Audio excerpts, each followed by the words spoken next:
from Illinois prisons. 30,000, that's about the same as the number of people who live in Northbrook or go to a Cubs game at Wrigley Field.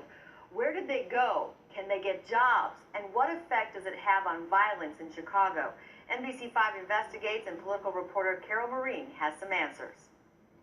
Chicago, we talk about it being separated by gangs, right? But no, it's separated by zip code. So which zip codes did ex-offenders land in last year? The largest group, 1,570, went to zip code 60608, which includes parts of Bridgeport and Pilsen. This map shows the highest concentrations of inmates released last year, from 60628 on the far south side to a corridor along the Eisenhower Expressway running from Lawndale to Austin, where hundreds of ex-offenders returned to the pockets of poverty they left. This is the Austin neighborhood, zip code 60651, where last year 616 released inmates came to live. We've come here to talk to 8 recently released men whose crimes range from burglary to retail theft to DUI. 8 men with one story about finding a job. Do people ask if you're an ex-offender? Yes, they do. And what happens then?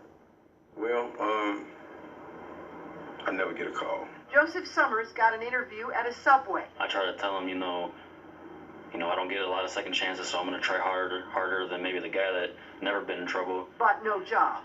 It's the box that often beats them. Check off, yes or no, have you ever been convicted of a crime? State Representative LaShawn Ford successfully fought to have the box removed from initial applications for state jobs. Once you check that box, you will be guaranteed that your application will be in the trash and you will not get a call. Ford is potentially at risk right now as he fights a federal bank fraud charge. It was a narcotics charge that sent Mark Mitchell to prison decades ago. Now he has 4 college degrees. And you can't find a full-time job? No, ma'am. But you've been out for 20 years. Doesn't mean anything. Even though I've been home 30 years, if I go and seek employment, I still got to check the box. Well, if an employer can actually tell any one of those people, I don't hire people with criminal records, I find that to be very discriminatory. At this Safer Foundation Center, 385 IDOC inmates are being taught skills in order to find employment and increase their education.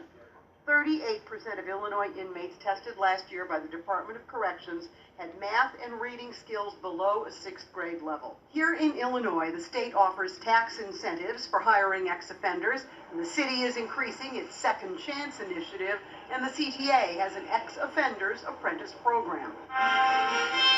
And in the Chicago Lawn neighborhood, as the Chicago Reporter notes, a marching band trumpeted the opening of a rehabbed house where ex-offenders will live and try to find work, even as the stigma of incarceration remains. Why wouldn't you give a person a chance who has changed his life? I'm not that person any longer. The federal government recently sued companies arguing criminal background checks discriminate against African Americans. As for Representative Ford, he has entered a plea of not guilty. And we'll have more on the zip codes at NBCChicago.com. Carol Marine, NBC5 investigates.